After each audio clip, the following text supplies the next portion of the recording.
One bright day in the forest, a little ant was sipping water by the river. When, oops, she slipped and fell in. Help!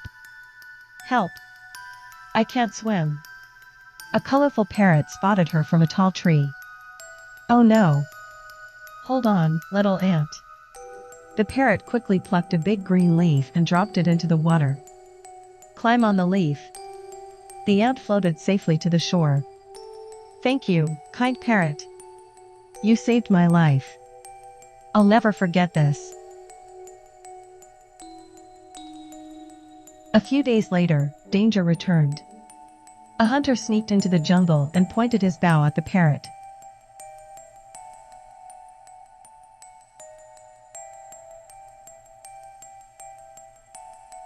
The ant saw it and rushed over, biting the hunter's leg hard. Ouch! The hunter missed his shot.